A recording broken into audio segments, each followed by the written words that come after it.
નમસ્કાર. જે લોકો સરકારી નોકરીની રાહ જોઈ રહ્યા છે તેમના માટે એક બહુ જ સારા સમાચાર છે. હેમચંદ્રાચાર્ય ઉત્તર ગુજરાત યુનિવર્સિટી એટલે કે HNGU એ હમણાં જ નોન ટીચિંગ પોસ્ટ્સ માટે એક મોટી ભરતી બહાર પાડી છે.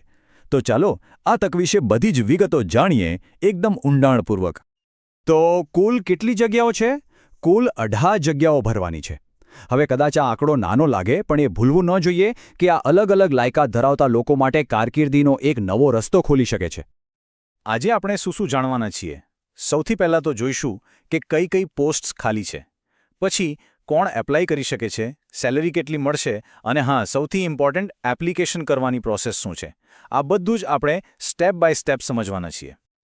તો સૌથી પહેલાં તો એ સમજીએ કે આ ભરતી શા માટે કરવામાં આવી રહી છે. જુઓ, યુનિવર્સિટીનું જે એડમિનિસ્ટ્રેટિવ અને ટેકનિકલ ડિપાર્ટમેન્ટ છે એને વધુ મજબૂત બનાવવાનો આ એક પ્રયાસ છે, જેથી યુનિવર્સિટીનું કામકાજ એકદમ સ્મૂધલી અને અસરકારક રીતે ચાલી શકે. ચાલો હવે સૌથી રસપ્રદ વાત પર આવીએ કે આખરે કઈ કઈ પોસ્ટ્સ માટે વેકેન્સી છે. ચાલો એક નજર કરીએ આખી લિસ્ટ પર. અહીં જોઈ શકાય છે કે કેટલી બધી અલગ અલગ પ્રકારની પોસ્ટ્સ છે. એક બાજુ PS2 VC જેવી હાઈ લેવલ એડમિનિસ્ટ્રેટિવ પોસ્ટ્સ છે, તો બીજી બાજુ ટેકનિકલ આસિસ્ટન્ટ, કમ્પ્યુટર આસિસ્ટન્ટ અને ડ્રાઈવર જેવી જગ્યાઓ પણ છે.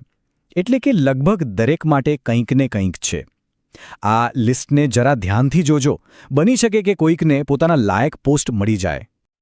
ઓકે, તો કઈ કઈ જગ્યાઓ ખાલી છે એ તો ખબર પડી ગઈ. પણ હવે મોટો સવાલ એ છે કે આના માટે એપ્લાય કોણ કરી શકે? ચાલો હવે એલિજિબિલિટી ક્રાઇટેરિયા એટલે કે ઉંમર અને ભણતરની શું જરૂર છે એના પર ફોકસ કરીએ. જો ઉંમરની વાત કરીએ તો અહીં બે ભાગ છે.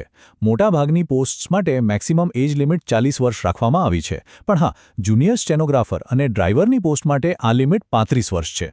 અને એ તો છે જ કે સરકારી નિયમો પ્રમાણે જે રિઝર્વ્ડ કેટેગરીના ઉમેદવારો છે એમને ઉંમરમાં છૂટછાટ મળશે. હવે ભણતર અને અનુભવની વાત કરીએ તો દરેક પોસ્ટ માટે અલગ અલગ રિક્વાયરમેન્ટ છે. દાખલા તરીકે PS2 VC બનવા માટે માસ્ટર ડિગ્રી સાથે 2 વર્ષનો અનુભવ જોઈએ. તો બીજી બાજુ ડ્રાઈવરની પોસ્ટ માટે 12મું પાસ, હેવી વ્હીકલનું લાયસન્સ અને 5 વર્ષનો અનુભવ જરૂરી છે. એટલે એક વાત પાકી છે કે ફોર્મ ભરતા પહેલાં જે તે પોસ્ટની લાયકાત બરાબર ચેક કરી લેવી.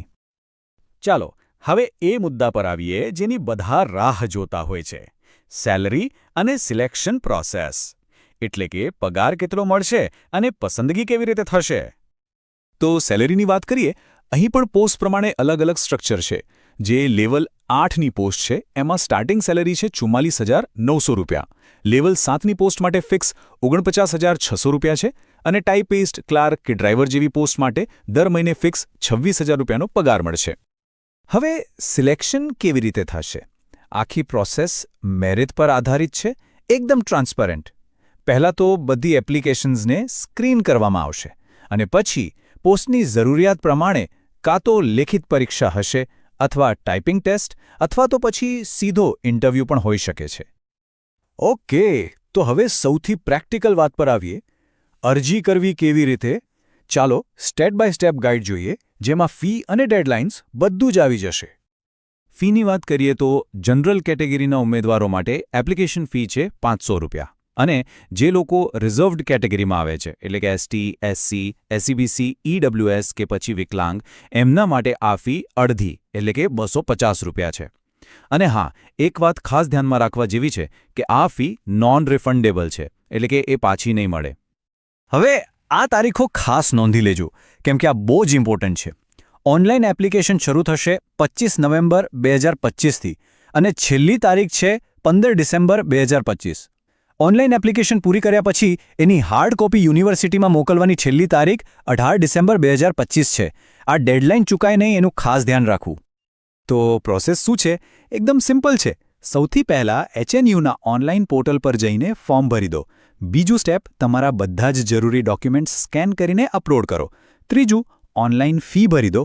અને ચોથું અને સૌથી અગત્યનું સ્ટેપ, જે ફોર્મ ભર્યું છે એની પ્રિન્ટ કાઢીને બધા ડોક્યુમેન્ટ સાથે યુનિવર્સિટીના રજિસ્ટ્રારને પોસ્ટ કરી દો. આ હાર્ડ કોપી મોકલવી કમ્પલસરી છે, એ ભૂલતા નહીં. અને હવે એપ્લિકેશન સબમિટ કરો એ પહેલાં એક છેલ્લી પણ સૌથી અગત્યની વાત. જુઓ, અહીં જે પણ માહિતી આપવામાં આવી છે એ બધી ઓફિશિયલ જાહેરાત પરથી જ લેવામાં આવી છે. પણ એક સલાહ છે કે કોઈ પણ ભૂલ ન થાય એ માટે એપ્લાય કરતા પહેલાં એકવાર HNGUની ઓફિશિયલ વેબસાઇટ પર જઈને બધી જ વિગતો જાતે વેરીફાઈ કરી લેજો. આ કરવું ખૂબ જ જરૂરી છે. તો બસ આ હતી HNGU ભરતી 2025 વિશેની બધી જ જરૂરી માહિતી. જે લોકો યોગ્ય લાયકાત ધરાવે છે એમના માટે આ ચોક્કસપણે કારકિર્દીનો એક નવો અધ્યાય શરૂ કરવાની સુવર્ણ તક છે. હવે જોવાનું એ રહ્યું કે આ તક કોની કારકિર્દીને નવી દિશા આપે છે. વિચારવા જેવી વાત છે.